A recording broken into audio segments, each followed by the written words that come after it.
ભગવાન ઠાકોરજીને પ્રણામ. આપ સૌને જાજા કરીને જય શ્રી કૃષ્ણ, રાધે રાધે. સૌપ્રથમ તો આપ સૌ વાલા વૈષ્ણવોને અષાઢી બીજની ખૂબ શુભકામનાઓ આપું છું. આખા વિશ્વમાં આજનો આ પવિત્ર દિવસ એક મતે કચ્છીઓનું આજે નવું વર્ષ છે, પણ સૌથી વધારે આપણા માટે આનંદની વાત એ છે કે વર્ષભર માટે લોકો ભગવાનના મંદિરોમાં જાય, જ્યાં જેની પોતાની આસ્થા ટકેલી હોય, જ્યાં પોતાની શ્રદ્ધા, જ્યાં પોતાનો વિશ્વાસ જોડાયેલો હોય, ત્યાં સૌ જતા હોય છે. પણ પ્રાયઃ આજે આજનો દિવસ વિશેષ એટલા માટે છે કે વર્ષ દરમિયાન શ્રદ્ધાળુઓ ભગવાન પાસે જાય, પણ એ શ્રદ્ધાળુઓની શ્રદ્ધા સફળ કરવા માટે થઈને સ્વયં ભગવાન પોતે રથમાં બેસી શેષ અવતાર ભગવાન દાઉજી મહારાજને એટલે કે બલરામજી મહારાજને અને પોતાના બહેન સુભદ્રાજીને સાથે લઈ અને જ્યારે વિચરણ કરવા નીકળે છે. આજનો આષાઢી બીજનો આ પાવન દિવસ આજે ભગવાન સૌ ભક્તોને દર્શન દેવા માટે જ્યારે નગર યાત્રા માટે નીકળ્યા છે, અને આપણે સૌ લોકો વર્ષોથી આપણે પરંપરાને નિભાવીએ છીએ, વર્ષોથી પરંપરાને આપણે જોઈ રહ્યા છીએ કે સૌ લોકો ખૂબ ઉત્સાહભેર ભગવાન જગન્નાથના એ દર્શન માટે જતા હોય છે. અને એ પછી જગન્નાથ ભગવાનની એ રથયાત્રા ચાહે કદાચ ઉડીસામાં જગન્નાથપુરીમાં હોય તો એ ભલે,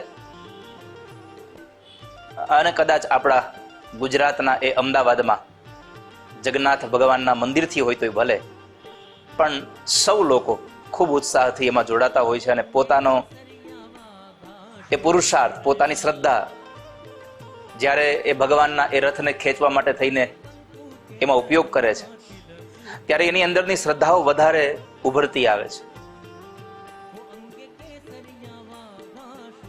પ્રાયઃ તો આપણે બધા એવું માનીએ છીએ કે ભગવાન પોતાના માસીના ઘરે જાય છે.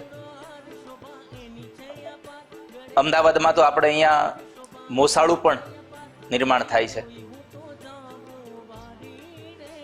તો એ ભગવાન જગન્નાથ, દુનિયામાં ભગવાન બહુ બધા છે, પણ જગન્નાથ ભગવાન એટલે કે આખા જગતના નાથ એવા ભગવાન જગન્નાથ ઓડિશામાં અને અમદાવાદમાં, જ્યાં અમદાવાદમાં 400 વર્ષ કરતા પણ જૂનું મંદિર છે. આજે મારે મીડિયાના માધ્યમથી આપ સૌ લોકો સુધી એક સંદેશો પહોંચાડવો છે કે આવા અષાઢી બીજના આ પર્વએ જેમ ભગવાનનો રથ નીકળે છે, એમ આપણો આ શરીરનો પણ એક રથ જ છે. અને આ શરીર રૂપી આ રથ ભગવાનના કાર્યમાં જો જોડાઈ જાય તો કદાચ આપણા રથની ગતિ ભલે ધીમી હોય, પણ એનું ગંતવ્ય સ્થાન બહુ સારું નીકળે. તમે કેટલી સ્પીડથી ચાલો છો એના કરતા કેવા રસ્તા ઉપર ચાલો છો એ બહુ અગત્યનું હોય છે. તો આપણે આજે ભગવાન જગન્નાથના આ રથયાત્રાના પાવન અવસર પર આપણે સૌ એના સાક્ષી બનીએ છીએ. આપણાથી જોડાવાય ત્યાં સુધી આપણે એમાં પણ જોડાઈએ. આપણે સૌ લોકોને ભગવાન તરફ લઈ જઈએ, કારણ કે આ સંસારમાં આપણા સૌના જીવનમાં કરતા, હરતા, ધરતા જે કંઈ છે એ બધું ભગવાન છે. આપણા જીવનનો રથ સદૈવને માટે પરમાત્મા ચલાવે છે. પણ આજે આપણે ભાગ્યશાળી એવા છીએ કે અષાઢી બીજના દિવસે ભગવાન જગન્નાથના રથને ચલાવવાનો અવસર આપણને મળી રહ્યો છે. તો આપણે આ દિવસને ક્યારેય ચૂકીએ નહીં. ભગવાન પોતાના પરિવારને, તમે જુઓ, પોતાના ભાઈને, પોતાના બહેનને સાથે લઈને નગર ચર્ચા માટે નીકળ્યા છે. આમાંથી ઘણી બધા આપણા વર્તમાન સમયમાં પણ આપણને ખૂબ સારા સમાચાર મળે, ખૂબ સારા સંદેશાઓ મળે. એવું પણ છે કે જ્યારે આખી દુનિયા તમારો વાહ વાહ કરતી હોય ત્યારે બીજા કોઈને સાથે લો કે ન લો, તમારા પરિવારના લોકોને સાથે રાખો. આ ભગવાનનો એક આપણને બહુ મોટો સંદેશો છે. નહીં તો પ્રાય આપણે સંસારમાં જોયું છે કે જ્યારે આપણો સમાજ આપણી વાહવા કરે, 5,000 25,000 લોકો આપણી તાળીઓ વગાડે, ત્યારે આપણે સૌથી પહેલા આપણા પરિવારના લોકોને પાછળ મૂકી દેતા હોઈએ છીએ. આજે ભગવાન પોતાના ભાઈ, પોતાના બહેનને લઈને, આખા જગતના નાથ હોવા છતાં પણ પોતાના પરિવારને સાથે લઈને નીકળ્યા છે. એ આપણને સૌને આજનો સંદેશો છે. આવા આપણા ધાર્મિક ઉત્સવોમાંથી કેવળ આ મનોરંજન નથી, કેવળ ખાલી લોકોના સમયની બરબાદી નથી, આમાંથી ઘણા બધા સંદેશાઓ મળે છે. બીજું, આજના દિવસે ખૂબ લોકો એકત્ર થયા તો બધાના મન મળ્યા, કોઈના વિચારો મળ્યા. આવી રીતે લોકો એકત્ર થતા રહે છે અને આપણો સનાતન ધર્મ ટકી રહ્યો છે. આજના દિવસે મારે મીડિયા ચેનલના માધ્યમથી એ પણ કહેવું છે કે આપણે કેવલ હિન્દુ ધર્મમાં આપણે જન્મ લીધો એ પર્યાપ્ત નથી. હિન્દુ થયા પછી, આપણે સનાતની થયા પછી સનાતનની રક્ષા કરવા માટે આપણી પણ એક એક આહુતિ એમાં પડે, એ પણ આપણા માટે બહુ જરૂરી છે. તો આપણે સૌ જ્યારે આવો સનાતનનો કોઈ મહોત્સવ ઉજવાતો હોય ત્યારે આપણે એમાં આગળ વધીએ. તો આજે આપના સૌને પુનઃ એકવાર અષાઢી બીજની અને ભગવાન અનાથનો નાથ મારો વાલો જગન્નાથ છે, તો એ ભગવાન જગન્નાથજીની જે રથયાત્રા નીકળી છે એમની ખૂબ શુભકામના આપું છું. અને તમારા બધાયના આજના દિવસે જેમ આપણે બધા ભગવાનનો રથ હકાવીએ છીએ, એવી જ રીતે પરમાત્મા આપણો જીવનનો રથ કાયમને માટે ચલાવતા રહે. કારણ કે સારથી સારા હોય. મેં હંમેશા કહ્યું છે કે ગાડી કેટલી મોંઘી લઈ આવો છો એ બહુ અગત્ય નથી, પણ તમારો સારથી કેવો હોય છે એ બહુ અગત્યનું છે. તો આજે આપણે ભગવાનને પ્રાર્થના કરી, પ્રભુ આજ અમે તમારો રથ ચલાવીએ છીએ કેવલ નિમિત્ત માત્ર, બાકી તમારો રથ તો તમે જ ચલાવી રહ્યા છો. અને આમ પણ પોતે ચલાવે છે એનું એક વાક્ય પણ તમને કહી દઉં. ગીતાજીમાં ભગવાન બોલ્યા છે, મમૈ વાંશો જીવલો કે જીવભૂત સનાતન. આ સંસારમાં જેટલા પણ જીવાત્મા છે બધા જ મારા અંશ છે. એટલે આમ પણ આપણે બધા જ ભલે રથ ચલાવતા હોઈએ પણ એ તો પરમાત્માના અંશ રૂપે જ ચલાવીએ છીએ. પણ પ્રભુને પ્રાર્થના કરી આજે કે આજ અષાઢી બીજના દિવસે નિમિત્ત માત્ર અમે તમારો રથ ચલાવીએ છીએ, પણ હે નાથ અમારી જિંદગીનો રથ તમે ચલાવતા રહેજો, એવી તમારા ચરણોમાં પ્રાર્થના. આજનો દિવસ ખૂબ પવિત્ર દિવસ છે. આપનો પ્રશ્ન પણ શ્રેષ્ઠ છે. મેં કહ્યું એમ કે આજનો દિવસ એક તો ભગવાન સૌ ભક્તોને દર્શન દેવા નીકળે છે. હવે ભગવાન જ દર્શન દેવા આવે સામેથી, તો આનાથી વધારે વિશેષ આપણા માટે દિવસ સારો બીજો ક્યાં લેવા જેવો. બીજું કે કચ્છીઓનું આજે નવું વર્ષ છે, એટલે એની પણ આપણે આજે નોંધ લઈએ, એને પણ આપણે શુભકામનાઓ મીડિયાના માધ્યમથી આપીએ. તો આજનો દિવસ પવિત્ર છે કે જ્યાં ભગવાનની સાથે રહેવા મળે આપણને, ભગવાનના રથની હારે હાલવા મળે આપણને. હું ઘણી વખત કથાઓમાં કહેતો રહ્યો છું કે આપણને બહુ બધી મોટી મોટી મિટિંગોમાં જવા મળે, બહુ કદાચ મોટા મોટા રાજકીય ક્ષેત્રના નિષ્ણાંત લોકો સાથે, નિપુણ લોકો સાથે બેસવા મળે, પણ જ્યારે ભગવાન સાથે બેસવા મળે તો સમજવું હવે આનાથી વિશેષ મહત્વનો માણસ આપણને જિંદગીમાં કોઈ મળશે નહીં. તો આજે ભગવાનના એ રથની સાથે ચાલવા મળે, ભગવાનની સાથે ચાલવા મળે, હવે આનાથી મોટો દિવસ આપણા જિંદગીમાં બીજું ક્યારે આવે. આજે ભગવાન જગન્નાથની જે આપણે શોભાયાત્રા, રથયાત્રા લઈને નીકળ્યા છીએ અષાઢી બીજ, એ ભગવાન જગન્નાથની એ ભૂમિ એટલે કે સમુદ્રના કિનારે જ્યાં ઓડિશામાં ભગવાન જગન્નાથપુરીમાં બિરાજે, જ્યાં ભગવાનનો પ્રાદુર્ભાવ થયો છે. એ કથાઓથી આપણે સૌ વાકેફ છીએ, પણ મારે એક નાની એવી એક કથા આપને સૌને કહેવી છે કે ભગવાન જગન્નાથ શું કરી શકે ભક્ત માટે. એક વૈષ્ણવ હતા,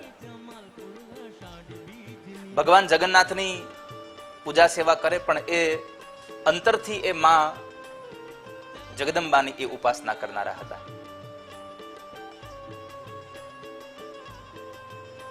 તો એક વખતના સમયે આજુબાજુના લોકોએ ત્યાંના મહારાજને કહ્યું કે આપણે ત્યાં કેવલ આપણે વૈષ્ણવોની પૂજા થાય, ભગવાનની પૂજા થાય, અહીંયા કોઈ માતાજીની પૂજા કરે, આ યોગ્ય નથી. પહેલા તો મહારાજે કહ્યું કે આવું બને નહીં, પણ છતાં જયારે લોકો, અનેક લોકો એના કાનમાં વાત નાખે છે, અને આ સંસારનો નિયમ છે, અસત્યને બહુ બધા લોકો વારે વારે આપણા કાન સુધી પહોંચાડે તો આપણને સત્ય હોય છતાં પણ આપણને એવું લાગવા માંડે કે આપણું અસત્ય છે અને અસત્ય આપણને સત્ય લાગવા લાગે છે. આ દુનિયાનો નિયમ છે.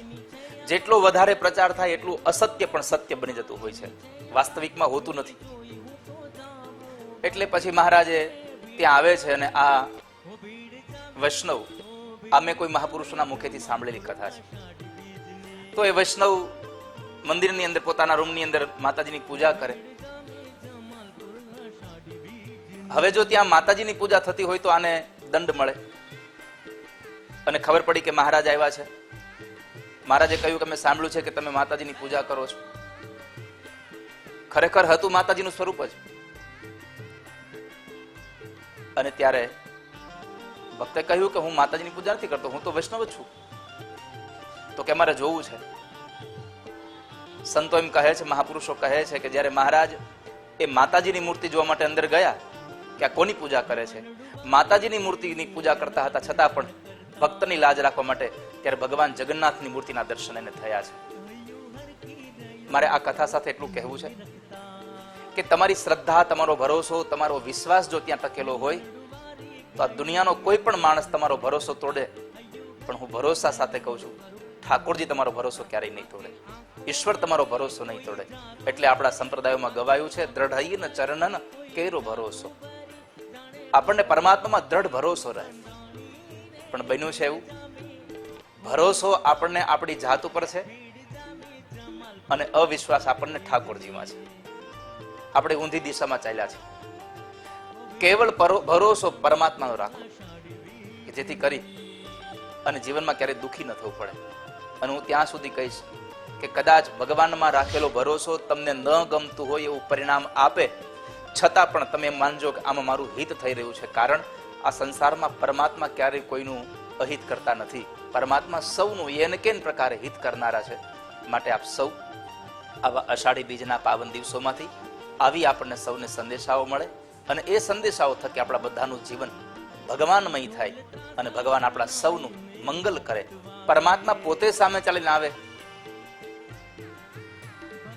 એના માટે મને એવું લાગે છે કે ભગવાનની આ આપણા ઉપરની અહેતુકી કૃપા, કારણ કે એટલા માટે ભગવાનને અકારણ કરુણા વરુણાલય કહ્યા છે. આ એટલી મોટી આપણા જીવનની બહુ અગત્યની વાત છે કે પરમાત્મા પોતે આપણી પાસે સામેથી ચાલીને આપણને દર્શન દેવા નીકળે છે.